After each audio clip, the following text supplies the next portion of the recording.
सनातन गोस्वामी।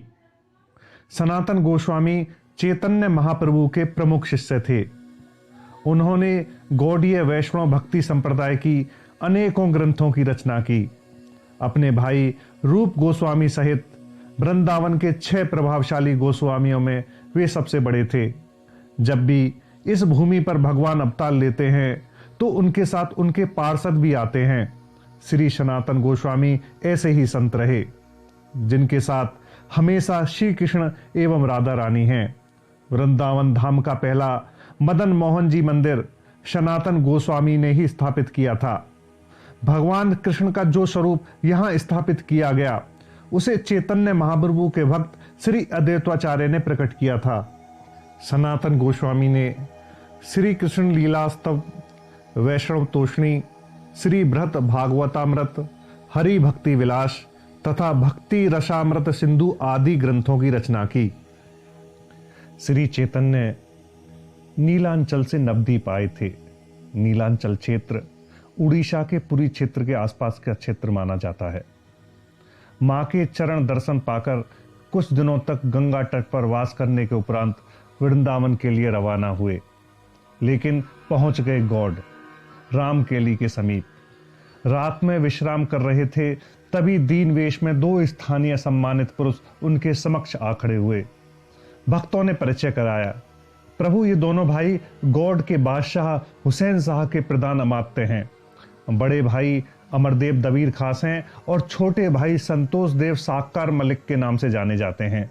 इनकी अटूट कृष्ण भक्ति सर्वोपरि है। प्रभु ने अमरदेव को आलिंगन बंद कर लिया। बोले, तुम दोनों भाई कृष्ण कृपा के महान अधिकारी हो, इसलिए तुम दोनों के दर्शनार्थ दौड़ा आया। देखो मेरे कृपा में कृष्ण की क्या अपार लीला है। ब्रजधाम जाने के लिए निकला हूं, परंतु अज्ञात आकर्षण से इस क्षेत्र में दौड़ा आया। गौड़ आने का मेरा कोई प्रयोजन नहीं था, मात्र तुम लोगों के लिए ही इधर आया हूं। श्री चैतन्य महाप्रभु की इस कृपा से दोनों भाइयों की आंखों में आंसू आ गए।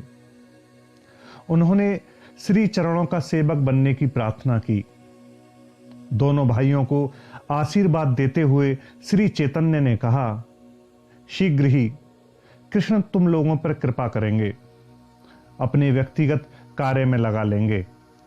आज से तुम लोगों का मैं नवीन नामकरण कर रहा हूं। अमर का नाम होगा सनातन और संतोष का नाम होगा रूप। बाद में चलकर दोनों भाई श्री चैतन्य के निकटतम पार्षदों के रूप में प्रसिद्ध हुए।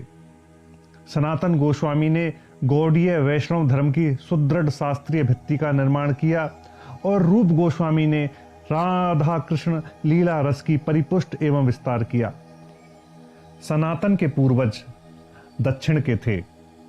14वीं सदी के मध्य में कर्नाटक के पराक्रमी नरपति सर्वज्ञ जगतगुरु थे। इनके वंशधर रूपेश्वर देव ने सत्याच्युत होने के बाद गौड़ देश में आश्रय किया। इस वंश की शास्त्र विद्या एवं राजकार्य दोनों में ही समान दक्षता थी। साथ ही दक्षिण की वैष्णवीय साधना की धारा भी इनके जीवन में बह रही थी। इसी वंश के कुमार देव के घर में 3 पुत्रों का जन्म हुआ, अमर, संतोष, बल्लभदेव। ज्येष्ठ पुत्र अमर का जन्म 1465 ईस्वी में हुआ, जो कालांतर में सनातन गोस्वामी के नाम से प्रसिद्ध हुए। गौड़ीय साधक समाज में श्री चैतन्य के जीवन दर्शन के विशिष्ट एवं श्रेष्ठ भाष्यकार के रूप में प्रतिष्ठित हुए। सनातन के पितामह मुकुंद देव रामकेली के रहने वाले थे और गौड़ सरकार में उच्च पद पर आसीन थे। वे भी एक भक्तिवान साधक थे। उन्होंने अपने पुत्रों को उच्च शिक्षा दिलाई। पंडित वासुदेव सार्वभौम एवं उनके अनुज रत्नाकर विद्यावाचस्पति की देखरेख में सनातन एवं रूप ने साहित्य, व्याकरण तथा धर्म शास्त्रों का गहन अध्ययन किया। इसके बाद अरबी और फारसी पर उनका अधिकार हो गया। बाद में वृंदावन प्रवास के प्रथम चरण में परमानंद भट्टाचार्य नामक एक विशिष्ट भक्ति सिद्ध आचार्य से भी सनातन ने शिक्षा ग्रहण की तथा भागवत एवं अन्य भक्ति शास्त्रों में पारंगत हुए। पितामह मुकुंद देव के देहांत के बाद सनातन उन्हीं के पद पर राज्य सरकार में आरूढ़ हुए। उस समय उनकी अवस्था 18 वर्ष थी। धीरे धीरे अपनी प्रतिभा और कर्तव्य निष्ठा के कारण वे इस पठान राज्य के प्रधान अमात्य बन गए। वे सुल्तान हुसैन शाह के दाहिने हाथ बन गए। रामकेली में इन भ्राताओं की कीर्ति, प्रभाव, वैभव और मर्यादा असाधारण थी। उनके प्रासादा के चारों ओर मंदिर, मंडप एवं नाट्यशालाएं निर्मित थी। विख्यात साधु सन्यासियों, विद्वानों, आचार्यों का आवागमन बना रहता। दीन दुखियों को सहायता प्राप्त होती रहती। सनातन की ख्याति सारे गौड़ देश में फैल गई। परंतु इतनी मर्यादा और ख्याति के बावजूद हिंदू समाज इस परिवार को मान्यता नहीं देता था। कारण था मुसलमानों से घनिष्ठता एवं स्पर्शदोष। इसलिए बंगीय कायस्थों की वंशावली में इन लोगों का कोई उल्लेख नहीं मिलता। लेकिन प्रभु श्री चैतन्य के दर्शन और आशीर्वाद से उनके जीवन में एक नया आनंद और उल्लास का संचार हो गया था। वैसे राज्य अमात्य पद को विभूषित करते हुए भी सनातन का हृदय त्यागव्रती महावैष्णव का ही था। सनातन बादशाह हुसैन के बड़े प्रिय थे। एक बार बादशाह के सेनापति ने उड़ीसा में देव मंदिरों को ध्वस्त कर दिया। तभी भक्त सनातन का हृदय विदीर्ण हो उठा। यह विचार उनके मन में आने लगा कि वे कैसा पाखंडपूर्ण जीवन व्यतीत कर रहे हैं। इस जीवन से उन्हें जल्द ही मुक्त हो जाना चाहिए। रामकेली के आध्यात्मिक वातावरण में रहते हुए सनातन के जीवन में भक्ति प्रेम की सुप्त भावना जाग उठी। वे स्वयं निर्मित कृष्ण लीला स्थलों में घूमते हुए अद्भुत आनंद का अनुभव करते। इसी बीच उन्होंने नीलांचल में भक्ति रस का प्रसार कर रहे श्री चैतन्य के बारे में सुना और उन्हें एक मार्मिक पत्र लिखा, जिसमें श्री चैतन्य के चरणों में सारा जीवन समर्पित करने की अनुमति मांगी। चैतन्य महाप्रभु ने प्रति उत्तर में सनातन को एक पत्र लिखा, जिसमें उन्होंने लिखा, जिस प्रकार पर पुरुष आसक्ता नारी जैसे गृह कार्य करते हुए भी प्रेमी की स्मृति बनाए रखती है, उसी तरह विषय लिप्त अवस्था में भी प्रभु प्रेम में चित्त डुबाए रखा जा सकता है। प्रभु के इस पत्र को पाकर सनातन की व्याकुलता और बढ़ गई। अंततः उस दिन प्रभु ने स्वयं रामकेली में आकर ही दर्शन दिया। सनातन का तप्त हृदय शांत हुआ। श्री चैतन्य जब अपने भक्तगणों के साथ वृंदावन जाने को तैयार हुए तो सनातन ने भी उनसे विनती की थी। प्रभु, इस समय उत्तर भारत में राजनीतिक उथल पुथल मची हुई है। राजाओं और मुस्लिम शासकों में युद्ध छिड़ा हुआ है। इसलिए इतने साधुओं के साथ वृंदावन जाना उचित नहीं है। वहां तो अत्यंत कंगाल वेश में जाना ही उचित है। श्री चैतन्य को सनातन की यह सलाह पसंद आई और वे शांतिपुर की ओर रवाना हो गए। प्रभु के जाने के बाद सनातन के भीतर इस सांसारिक मोह से छुटकारा पाने की आकांक्षा तेजी से जगी। अंततः दोनों भाइयों ने निश्चय किया कि पहले रूप गृह त्याग करेंगे, उसके बाद सनातन। गृह त्याग से पूर्व सनातन राजकीय दायित्वों से मुक्त होना चाहते थे। रूप ने गृह त्यागने से पूर्व अपने और सनातन के आश्रित ब्राह्मणों, साधु संतों और आत्मीय स्वजनों के भरण पोषण की व्यवस्था कर दी। रूप के जाने के बाद सनातन के अंदर निवृत्ति मार्ग तेजी से पनपने लगा और एक दिन उन्होंने सुल्तान को खबर भेज दी कि अस्वस्थता के कारण वे राजकीय दायित्वों को वहन करने में स्वयं को समर्थ नहीं पा रहे। हुसैन शाह चिंतित हो उठे। चारों ओर छाए युद्ध के बादलों के बीच एक कुशल अमात्य को खोना विपत्ति को दावत देने के समान है। बादशाह सनातन के घर चले आए। उन्होंने देखा कि सनातन स्वस्थ हैं और साधु संतों से धर्म चर्चा में परमानंद प्राप्त कर रहे हैं। उन्होंने सनातन से पुनः अपना दायित्व संभालने का अनुरोध किया। इससे भी जब बात नहीं बनी तो धमकियां दी। सनातन ने स्पष्ट शब्दों में कहा, जहां पना सही बात यह है कि मैं दरबार के कार्य में किसी तरह का योगदान देने में असमर्थ हूं। आज से मैं केवल भगवान का दास हूं और किसी का नहीं। मेरा संकल्प अपरिवर्तनीय है। आप कृपया क्षमा करें। सनातन की इस स्पष्टता से बादशाह आग बबूला हो उठा और उन्हें गिरफ्तार करके जेल में डाल दिया। थोड़े ही दिनों बाद हुसैन के सेनापति उड़ीसा के युद्ध में परास्त होकर वापस लौट आए। शाह हुसैन ने स्वयं राजा प्रतापरुद्र के खिलाफ युद्ध का नेतृत्व करने का निश्चय किया। उन्हें सनातन जैसे कुशल अमात्य की आवश्यकता महसूस हुई।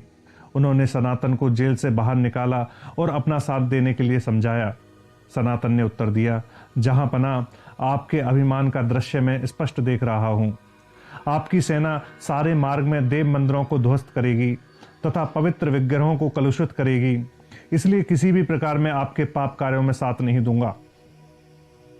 अमात्य को पुनः जेल में डाल दिया गया और शाह ने युद्ध के लिए विशाल सेना के साथ प्रस्थान किया। एक दिन सनातन को छोटे भाई का पत्र मिला। उसमें सलाह दी गई थी, जो रुपए मोदी के पास रखे गए हैं उसमें से 7,000 रुपए लेकर वे जेल से मुक्ति को क्रय करें। सनातन ने इसी सलाह के अनुरूप जेल रक्षकों को प्रलोभन में फंसाया और जेल से मुक्त होकर पश्चिम भारत की ओर रवाना हो गए। उनके साथ उनका विश्वस्त मित्र एहसान भी था। उन दिनों श्री चैतन्य बनारस में निवास कर रहे थे। बादशाह के रक्षकों द्वारा पीछा किए जाने के भय से सनातन दीन दरिद्र के वेश में यात्रा कर रहे थे। मार्ग में उन्हें एक भूमिया मिला। उसने खूब आदर सत्कार किया। सनातन भूमियाओं के चरित्र से परिचित थे। वे यात्रियों की सेवा करके उन्हें अपने यहाँ ठहराते थे। रात में सब कुछ लूट कर उनकी हत्या कर देते थे। सनातन के पास तो कुछ नहीं था, लेकिन एहसान के पास कुछ धन हो सकता था। उन्होंने जब एहसान से पूछा तो उसने स्वीकार किया कि राह खर्च के लिए उसने 7 मोहरें छिपा रखी हैं। सनातन ने इसके लिए एहसान को फटकारते हुए कहा, मैं सर्वस्व त्याग कर वैराग्य के मार्ग पर निकल पड़ा हूं और तुम मेरे मार्ग में विघ्न की सृष्टि कर रहे हो। सनातन भूमिया के पास गए और कहा, मेरे साथी के पास 7 मोहरें हैं, इसे आप ग्रहण कीजिए और हम लोगों को इस दुर्गम पहाड़ को पार करा दीजिए। उससे भूमिया काफी प्रसन्न हुआ और दोनों अतिथियों को वह खतरनाक इलाका पार करा दिया। एहसान को अपराध बोध साल रहा था। उन्होंने अपने पास एक मोहर और होने की बात सनातन को बताई और इसके लिए क्षमा की प्रार्थना की। सनातन काफी कुपित हुए और एहसान को वापस लौट जाने को कहा। एहसान ने अश्रुपूरित नेत्रों से वापस रामकेली की ओर प्रस्थान किया। पैदल यात्रा करते हुए सनातन सोनपुर पहुंचे। वहां हरिहर क्षेत्र का मेला चल रहा था। अचानक उनकी मुलाकात भगनीपति श्रीकांत से हुई, जो राज्य सरकार में एक वरिष्ठ पद पर तैनात थे। उनकी नौकरी सनातन ने ही लगवाई थी। वे बादशाह के लिए घोड़े खरीदने मेले में आए थे। श्रीकांत ने सनातन से काफी आग्रह किया वे वैराग्य का मार्ग त्याग दें, किंतु उन्होंने ठुकरा दिया। फिर श्रीकांत ने कहा कि भिखारी वेश में न जाएं, आपके लिए कुछ वस्त्र खरीद दूं। इसके लिए भी सनातन तैयार नहीं हुए। अंत में पश्चिमी भारत में भयंकर सर्दी को देखते हुए एक कंबल लेने को तैयार हुए और श्रीकांत ने एक मूठिया कंबल खरीदकर उन्हें अर्पित किया। सनातन कई दिनों की यात्रा के बाद बनारस पहुंचे। उनकी खुशी की सीमा नहीं रही जब उन्होंने सुना कि चैतन्य इन दिनों यहीं हैं। वे चंद्रशेखर मिश्र के घर निवास कर रहे थे। भिखारी वेश में हाथ जोड़े सनातन मिश्र जी के दरवाजे पर आ खड़े हुए। घर में श्री चैतन्य भक्तों के साथ चर्चा में लीन थे। उन्होंने अचानक चंद्रशेखर मिश्र से कहा, मिश्र जी, आज बड़ा ही शुभ दिन है। बाहर जाकर देखो, कोई महावैष्णव तुम्हारे द्वार पर खड़े हैं। उन्हें परम आदर के साथ मेरे पास ले आओ। चंद्रशेखर मिश्र सनातन को घर ले आए। श्री चैतन्य को देखते ही सनातन भाव विभोर हो गए। आंसुओं की धारा बह निकली। प्रभु के श्री चरणों में गिर पड़े। प्रभु ने उन्हें उठाकर सीने से लगा लिया। कुछ देर बाद श्री चैतन्य ने उन्हें गंगा स्नान करके भिक्षा ग्रहण करने का आदेश दिया। सनातन ने मिश्र जी से एक पुराने कपड़े का टुकड़ा लिया, उसके 2 हिस्से करके एक का कोपिन और दूसरे का वहीरवास बनाया।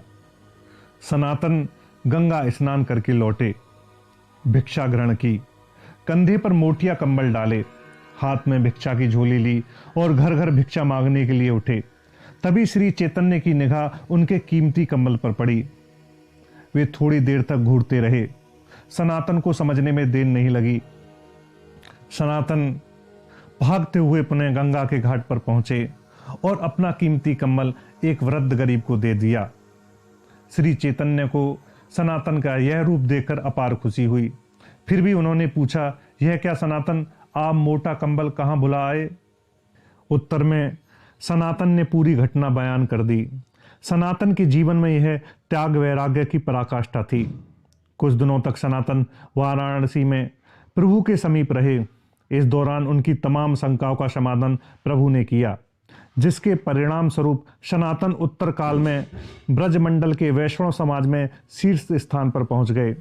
एक दिन सनातन के सिर पर हाथ रखकर श्री चैतन्य ने कहा था, सनातन, आज जिन देव वांछित तत्वों को तुमने श्रवण किया, आशीर्वाद देता हूं कि उनका तुम्हारे अंतर में प्रकाशित हो। सनातन वनारस से वृंदावन आ गए।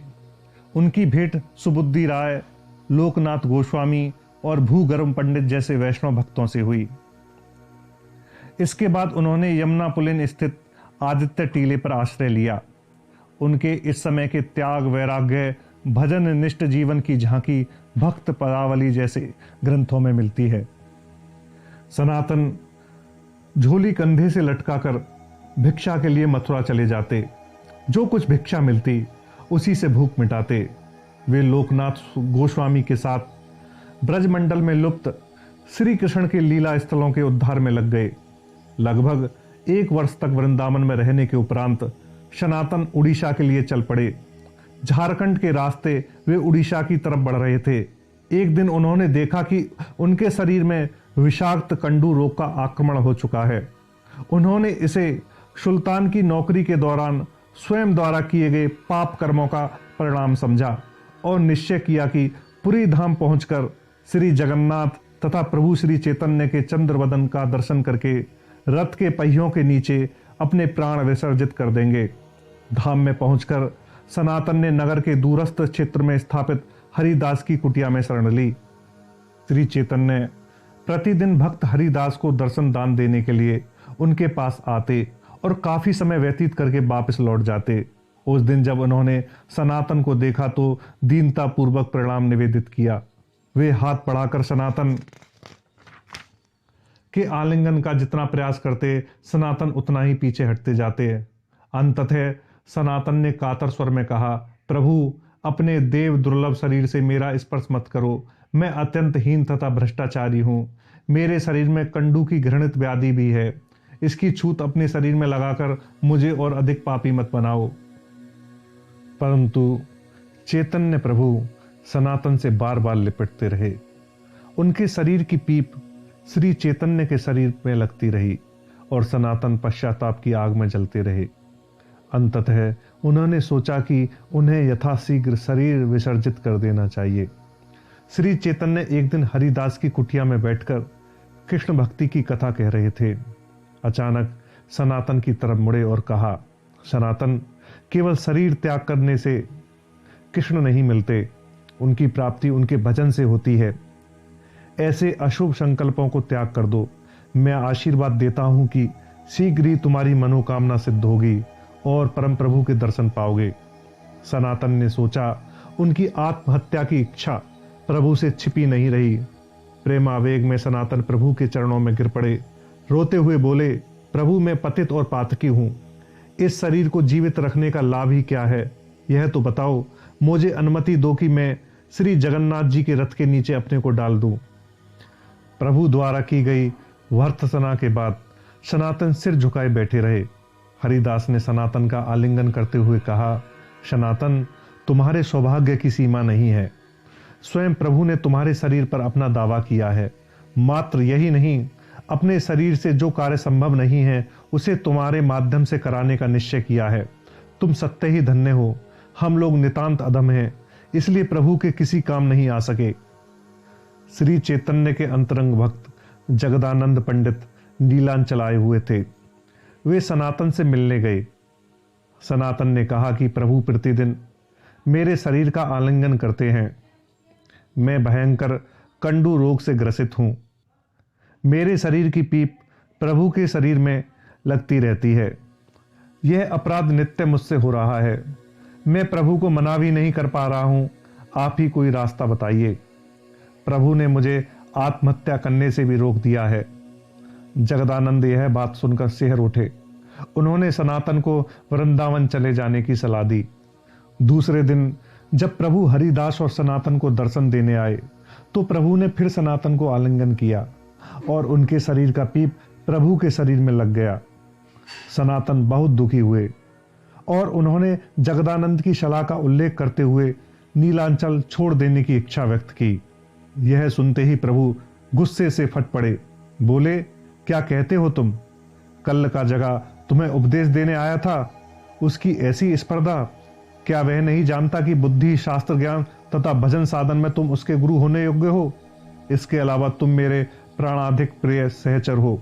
बालक बुद्धि जगह, तुम्हें उपदेश देने आया था, ऐसी धृष्टता उसने कैसे की? सनातन की आंखों से आंसू झरने लगे थे। हरिदास ने जब सनातन के कंडू रोग के न ठीक होने के बारे में पूछा तो प्रभु ने हंसते हुए कहा, हरिदास, सनातन ने अपना देह, मन और प्राण सभी मुझे समर्पित किया है तथा मैं अपना सर्वस्व अपने प्राण प्रभु श्री कृष्ण को समर्पित कर बैठा हूं। सनातन की वे निश्चित रूप से रक्षा करेंगे। और भक्तों ने विस्मय पूर्वक देखा कि सनातन का रोग कुछ दिनों में जाता रहा और शरीर में अपूर्व लावण्य श्री प्रस्फुटित हो उठी। रथ यात्रा भी आ गया। इस बार का सबसे बड़ा आकर्षण था जगन्नाथ रथ के अग्रभाग पर भावाविष्ट श्री चैतन्य का नर्तन। भक्तगण इस दृश्य को देखकर भाव विभोर हो गए।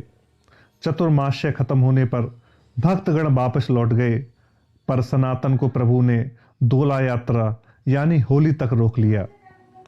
दोल यात्रा समाप्त होने पर सनातन वृंदावन के आदित्य टीले की पर्ण कुटीर में लौट गए। प्रभु ने जिस नवीन भक्ति साम्राज्य की गठन की जिम्मेदारी उन्हें सौंपी थी, उसके बारे में चिंतन करते रहे भक्ति साधन के साथ साथ। एक दिन भिक्षाटन के लिए सनातन मथुरा गए थे। वहीं रहने वाले दामोदर चौबे के घर पर उपस्थित हुए। आंगन में पैर रखते ही श्री श्री मदन गोपाल के नैनाभिराम विग्रह पर दृष्टि पड़ी। उनके अंदर इस विग्रह की सेवा की भावना पैदा हुई, लेकिन उसे त्याग कर वापस लौट आए। लेकिन जब वे साधन भजन में लीन होते, वही विग्रह उनके ध्यान में आ जाता। जब वे मधुकरी के लिए मथुरा जाते, चौबे जी के आंगन में खड़े होकर उसका दर्शन अवश्य करते। चौबे जी की विधवा कृष्ण के बाल रूप की सेवा करती। उन्हें एक पुत्र था सदन, दूसरे गोपाल कृष्ण थे मदन। सनातन ने उन्हें कृष्ण के बाल स्वरूप के अर्चन की बजाय अन्य वैष्णव भक्तों की तरह पूजा अर्चना का सुझाव दिया, क्योंकि उनके अंदर यशोदा जैसा वात्सल्य उत्पन्न होना असंभव था। चौबे जी की विधवा ने सनातन के निर्देशानुसार ही पूजा करना प्रारंभ किया। कुछ दिनों बाद जब सनातन जाकर चौबे जी के आंगन में खड़े हुए तो उनकी विधवा दौड़ते हुए आई। बोली, बाबा जी, तुम्हारे कहे अनुसार पूजा करने पर मदन गोपाल जी क्षुब्ध हो गए। एक दिन उन्होंने स्वप्न में आदेश दिया, तू मेरी मां बनी थी, यही अच्छा था, अब इष्ट के रूप में मुझे दूर खिसका देती हो। यह मुझे बिल्कुल अच्छा नहीं लगता। तुम्हारे दोनों पुत्रों सदन और मदन में भेद रखना क्या अच्छी बात है? सनातन चौंक पड़े। ठीक ही तो है, सहजात प्रेम तथा हृदय की स्वाभाविक पुकार, यही तो है प्रभु की सेवा का श्रेष्ठ उपचार। चौबे जी की गृहिणी के स्वप्न आदेश के माध्यम से इस मूल तत्व को मदन गोपाल ने आज मुझे समझा दिया। वृंदावन लौटकर सनातन मदन गोपाल के विरह से दग्ध रहने लगे। वे बार बार मदन गोपाल को पुकारते, रोते, अपने विरह वेदना उन पर पहुंचाते। मदन गोपाल ने अपनी आर्त पुकार सुन ली और अपनी मां यानी चौबे की पत्नी से कहा कि अब मुझे सनातन के यहां पहुंचा दो। सनातन जब अगली बार चौबे जी के घर आए तो उनकी पत्नी ने विनती की, बाबा जी, आज से ही मदन गोपाल की सेवा का भार संभालो। गोपाल अब बड़ा हो चुका है, मां के आंचल के नीचे क्यों रहना चाहेगा? तुम्हारी कुटिया में जाने की जिद पकड़ ली है। कल रात ही स्वप्न में उसने यह बात कही। सनातन को बेहद खुशी हुई। वे मदन गोपाल के विग्रह को ले आए और उसे स्थापित कर दिया। इस विग्रह का विशेष महत्व था। जनश्रुति के अनुसार श्री कृष्ण के पौत्र वज्रनाभ ने सारे ब्रजमंडल में अनुसंधान करके जिन 8 प्राचीन विग्रहों का पता लगाया, मदन गोपाल की श्री मूर्ति उनमें सर्वश्रेष्ठ थी। भिक्षा में मिले आटे का पिंड बनाकर उसे आग में सेकने मौर्या बट्टी के बाद सनातन उसी का भोग मदन गोपाल को लगाते। वैष्णव समाज में यह भोग वस्तु आंगा कड़ी भोग के नाम से विख्यात हुआ। बाद में बड़े बड़े धनी लोगों द्वारा लाए गए विविध चढ़ावों के साथ यह भोग भी अनिवार्य हो गया। इसके अलावा सनातन कुटिया के आसपास उगे साग ले आते, उसे बिना नमक के ही पकाकर उसका भोग लगाते। एक दिन मदन गोपाल ने स्वप्न में दर्शन देकर इस रूखे सूखे भोग पदार्थ पर ऐतराज जताए तो सनातन भारी मुसीबत में पड़ गए, लेकिन कोई उपाय नहीं सूझ रहा था। अंततः मदन गोपाल ने स्वयं व्यवस्था कर दी। पता नहीं कहां से यमुना में एक जलधारा फूट पड़ी, उससे रेत हटी और नौका मुक्त हो गई। रामदास व्यापार से वापस लौटे, सनातन से सपत्नी दीक्षा लेकर धन्य हुए। उस बार के व्यापार का सारा लाभ मदन गोपाल के चरणों में अर्पित कर दिया। इस विपुल अर्थ से जगमोहन मंदिर तथा नाट्यशाला का निर्माण हुआ। इसी के साथ ही कपूर ने काफी भूमि क्रय करके ठाकुर के भोग वितरण की स्थायी व्यवस्था भी कर दी। जनसाधारण में मदन गोपाल मनमोहन के नाम से परिचित हो गए। बाद में प्रभु का यही लीला में श्री विग्रह जयपुर में स्थानांतरित हो गया। इस नवनिर्मित इष्ट मंदिर में सनातन ने एक दिन भी वास नहीं किया। कभी गोवर्धन के नीचे, कभी राधा कुंड के तट पर या कभी गोकुल के वन क्षेत्रों में झोपड़ी बनाकर पूर्व निष्ठा के साथ साधन भजन करते रहे। इस बीच श्री कृष्ण के लुप्त तीर्थ स्थलों की खोज का उनका प्रयास भी चलता रहा। अनेक तीर्थों को पुनर्जीवित किया तथा उनको जनसाधारण के समक्ष प्रतिष्ठित किया। इन स्थलों में उल्लेखनीय हैं नंदग्राम में नंद यशोदा, बलभद्र तथा कृष्ण विग्रह की स्थापना। श्री चैतन्य प्रभु के इस निर्देश को सनातन कभी नहीं भूले कि उन्हें नए नए वैष्णवीय दर्शन, स्मृति तथा साधन भजन ग्रंथों का प्रचार प्रसार करना होगा। वे प्राचीन भक्ति शास्त्र के ग्रंथों का संग्रह करते रहे। नवीन रचनाओं पर भी उनका दृष्टि पड़ी। उन्होंने स्वयं अनेक शास्त्र ग्रंथों की रचना की। उनकी प्रेरणा से गौड़ीय वैष्णव दर्शन, स्मृति तथा भजन पूजन के ग्रंथ और टीका भाष्य रचे गए। सनातन गोस्वामी ने गौड़ीय वैष्णवों की शास्त्र भित्ति के निर्माण तथा गौरवमयी परंपरा को प्रतिष्ठित करने में अतुलनीय योगदान दिया। उनके जीवन में त्याग, तितिक्षा, वैराग्य में साधना एवं कृष्ण प्रेम की अनुभूति के साथ ही असाधारण प्रतिभा, शास्त्र ज्ञान एवं प्रेम निष्ठा का अपूर्ण सम्मिश्रण था। स्वरचित रचनाएं, संकलन एवं संपादन के माध्यम से उनके व्यक्तित्व की विशिष्टता झलकती है। शास्त्र चर्चा का पांडित्य, प्रत्यक्षीभूत सूक्ष्म लोक की अनुभूति का समावेश सनातन गोस्वामी में देखा जा सकता है। वैष्णव तोषणी टीका के रचना काल में सनातन गोस्वामी अत्यंत वृद्ध हो गए थे और चलने फिरने में भी असमर्थ थे। रघुनाथ भट्ट तथा रघुनाथ दास उनकी सेवा में रहकर इस ग्रंथ की रचना में उनकी मदद कर रहे थे। यह सनातन गोस्वामी की अंतिम रचना है। इस ग्रंथ के पूर्ण होने के साथ ही सनातन गोस्वामी के जीवन पर भी पूर्ण विराम लग गया था। उनके निर्माण के लगभग 25 वर्षों बाद उनके मात्र पुत्र श्री जीव गोस्वामी ने इस ग्रंथ का सहज बोध संस्करण प्रकाशित किया, जिसका नाम रखा गया लतोषनिनी। ब्रजमंडल के गौड़ीय साधकों एवं शास्त्रविदों में सनातन की अवस्था सबसे अधिक थी। कृच्छ व्रत, साधना, पांडित्य एवं प्रज्ञा में भी वे अतुलनीय थे। 1533 ईस्वी में नीलांचल में श्री चैतन्य के शरीर त्याग के बाद से उनके जीवन में भी व्यवधान दिखाई देने लगा था। उन्होंने कर्म जीवन से स्वयं को लगभग मुक्त कर लिया था। इस समय तक सनातन गोस्वामी की ख्याति पूरे उत्तर भारत में फैल चुकी थी। दूर दूर तक भक्तगण उनके दर्शन को आते थे। सनातन के साधन ऐश्वर्य से संबंधित नाना कहानियां प्रचलित हैं। एक बार बनारस के एक से एक ब्राह्मण सनातन के कुटीर में आकर उपस्थित हुए। उनका घर वर्धमान जिले के मानकड़ में था तथा नाम जीवन ठाकुर था। जनसाधारण में एक धर्मनिष्ठ के रूप में उनकी ख्याति थी। सारा जीवन दरिद्रता में बीत चुका था। अब वृद्धावस्था में संचय की सामर्थ्य नहीं रह गई थी। एक दिन आर्त स्वर में बाबा विश्वनाथ के चरणों में प्रार्थना करने लगे, प्रभु दरिद्रता की अवस्था असहाय हो गई है। अर्थ प्राप्ति का कोई साधन बताने का कष्ट करो। रात्रि में स्वप्न हुआ, तू शीघ्र ब्रजमंडल चला जा, वहां जाकर सनातन गोस्वामी की शरण ले। जीवन ठाकुर इस सपने के बाद यथाशीघ्र ब्रजमंडल चले गए। वहां जाकर सनातन गोस्वामी के शरणागत हुए और स्वप्न आदेश की बात विस्तार से बताई। यह कहानी सुनकर स्वयं सनातन गोस्वामी आश्चर्यचकित हुए। वे तो स्वयं एक अकिंचन सन्यासी हैं, ब्राह्मण का दरिद्र निवारण किस तरह कर सकेंगे। सहसा एक पुरानी घटना की याद आ गई। इस ब्राह्मण की सहायता करने में तो वे सक्षम हैं।